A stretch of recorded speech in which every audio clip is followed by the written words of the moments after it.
And now we made it to our fourth Stephen King adaptation this year. Who would have thought 2025 would be the year of Stephen King adaptations?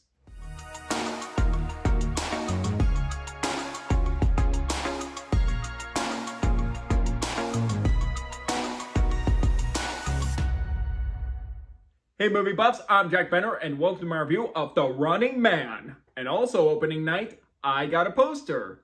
It's pretty cool. This is a new remake of the 1987 film of the same name with Arnold Schwarzenegger, as well as this being based off of a Stephen King novel. And this is from director Edgar Wright, and you got Glen Powell at the lead, as well as supporting performances from Josh Brolin, Michael Cera, Coleman Domingo, and many others. Set in the not-too-distant future, we follow our protagonist, Ben Richards, played by Glen Powell, an average guy struggling to find a career and to provide money for his family. He takes a huge risk to compete at the #1 game show, The Running Man, a contest where players must survive for 30 days to avoid hunters. If Ben survives for 30 days, he gets $1 billion. Before I get into my review, any new viewers coming across my channel for the first time, welcome to my channel. I am Jack Benner. I do movie reviews on here, both old and new. And from time to time, I do some lists on here, either a top 5 or a ranking video. So if you like either of those, you're definitely in the right place. So you like movie content, like what you see so far, definitely considering that like and subscribe button for more exciting movie content down the road. Ever since I saw Scott Pilgrim vs. the World back in theaters in 2010, Edgar Wright has always been one of my favorite filmmakers. I've always adored his notable traits of filmmaking, from quick cuts, editing, his high energy, witty comedy, or visual gags, and especially memorable set pieces where sound is synced with the music. I consider the Cornetto trilogy to be the greatest comedy trilogy of all time. Shaun of the Dead is one of the best horror comedies. You've got red on you. And also, that scene with Queen's Don't Stop Me Now. Need I say any more? Hot Fuzz is a brilliant satire of action cliches. When's your birthday? 22nd of February? What year? Every year. Get out. God, I love that line. And The World's End is a great conclusion to the Cornetto trilogy, being a hilarious blend of sci-fi and comedy, and also had great heart to it. And I mentioned it earlier, Scott Pilgrim vs. the World is personally my favorite Edgar Wright film. That movie is hysterical, fast-paced, quotable, and ultra-rewatchable cult classic. And I've seen that movie evolve from a box office bomb in its theatrical run, and now it's become a cult classic comedy. That movie is visually creative and has a hysterical cast ensemble. Baby Driver is an awesome and creative action movie, one of the best action movies of the 2010s decade. And then in 2021, Edgar Wright decided to take a departure from his usual filmmaking traits and do a straight-up horror movie, and not just a horror comedy like Shaun of the Dead, with Last Night in Soho. I know that was a bit of a divisive movie, and some people didn't love that movie compared to his earlier work, but I do love that movie. I thought it was an original horror movie that's intense, unpredictable, has terrific performances from both Thomasin McKenzie and Anya Taylor-Joy, and has beautiful cinematography. And I did think it had a creative story with some twists and turns that I didn't see coming, although I'm a little mixed on the third act itself, but I find that to be an underrated gem from Edgar Wright. And I remember hearing about this project, that he was going to do a remake of a 1987 Arnold Schwarzenegger film. I was really excited to see what he could do with this. Although I've never seen the original The Running Man from 1987 with Arnold. Although from what I've heard, this is more of an adaptation of the Stephen King novel rather than just a remake of that Arnold movie. And both movies do have a different story, and I thought, okay, I do want to check out the Arnold movie later, but I do want to judge this movie as its own thing since it does have a different story. And when I thought of the trailer, it definitely got me excited from the terrific cast and looked like an action-packed thrill ride, thus becoming one of my most anticipated movies for the rest of the year. Now, I saw The Running Man opening night, very excited. What did I think of it? Is it one of Edgar Wright's best films? Unfortunately, this is his weakest film as a director so far, but I do think there's a lot to enjoy here. I'd still say this is an entertaining movie, but I think it's good, but not great.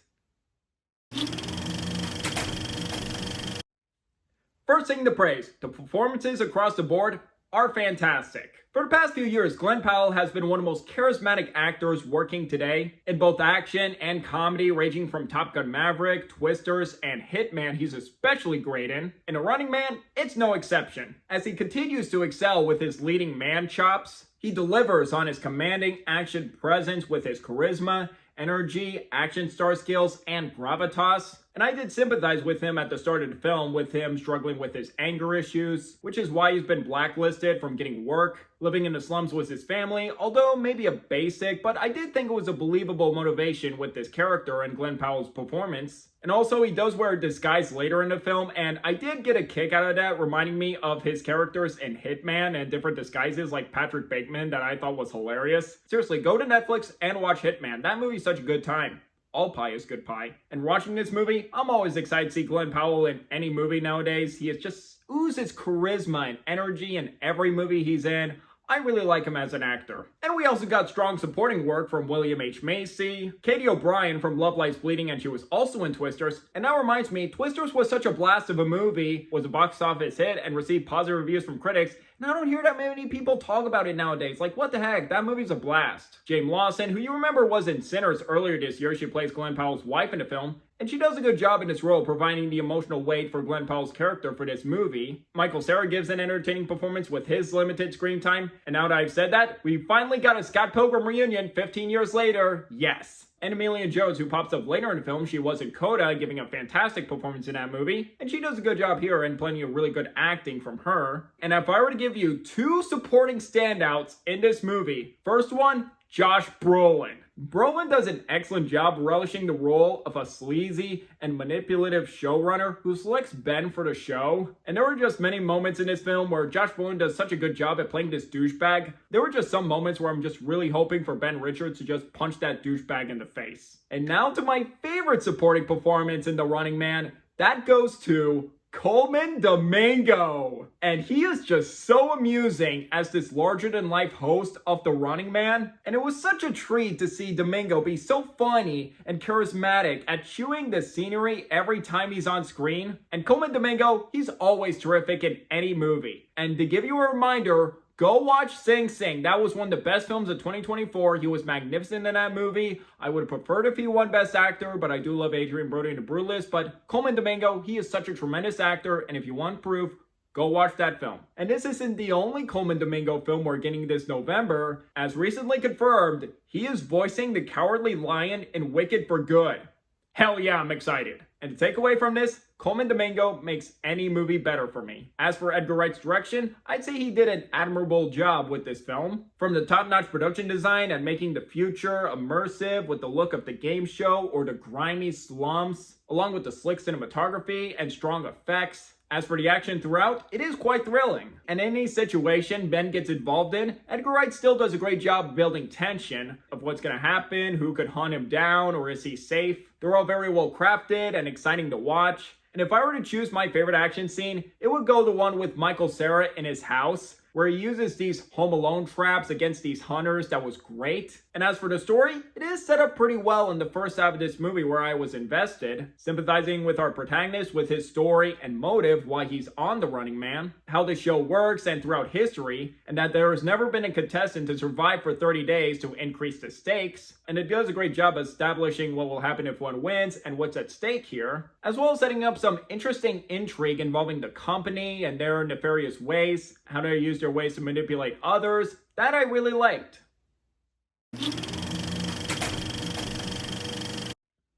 Sadly, I do have my flaws with this movie. Let's get to those right now. Now, this is a similar issue I had with Shelby Oaks recently, where I thought promising first half, then we get to the third act, that's where things get messy. And it's right there at this point, I'm just like, I am just noticing more flaws with this film. And to me, the third act was just too big for its own good, where I felt like it wanted to do too much, whether it wanted to tell a message about over-controlling governments taking control over the poor, but I felt like those messages didn't quite stick the landing and just came off as an afterthought. And I just don't think they were entirely balanced with this being an action thriller or a bit of a comedy. Unlike another movie, and dare I say my favorite film of the year so far, One Battle After Another, I felt like that movie did a better job with its script of handling its messages, but also being an action thriller film. But here it just didn't have that proper execution, where the conclusion just feels both rushed and confusion. Though it's like, wait, that happened there, just wait, that really happened there, just this and that.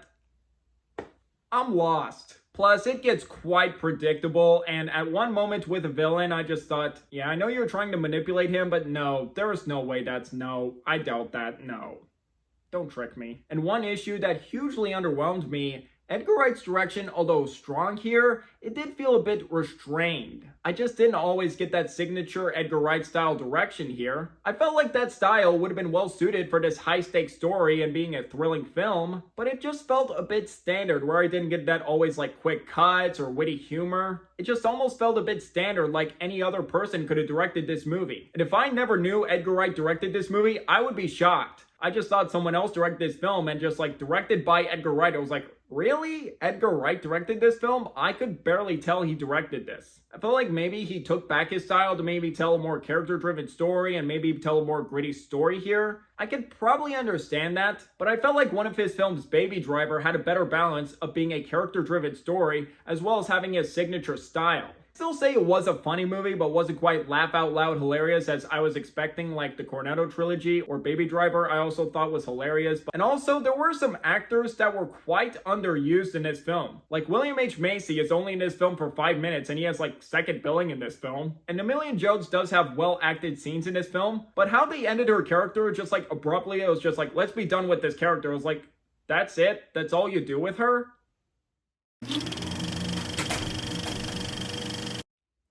To sum up, despite the third act being messy and I was craving that signature Edgar Wright style that I didn't entirely get here, I still say The Running Man 2025 is still an entertaining action time at the movies, carried by thrilling action set pieces and Glen Powell's charismatic lead performance. I would recommend this movie to you if you're fans of Edgar Wright as a director or Glen Powell as an actor, or if you've seen the 1987 original film with Arnold and you're looking forward to seeing this remake. However, if you've never seen that remake, I still think you can enjoy this movie on its own without having seen that movie. To be honest, I did feel a bit underwhelmed leaving the theater. I just didn't love this movie as much as I wanted to, being a huge Edgar Wright fan, but I still left satisfied and entertained with what I got. I wanted to come out of this movie being like, yeah, that was awesome, such a thrilling movie, and I left being like, that was good enough. I am slightly concerned about Edgar Wright in the future restraining from his usual style, but with each new project from him, I'm always optimistic to see what he has in store. And now to grade it, I'm going to give The Running Man 3.5 stars out of 5,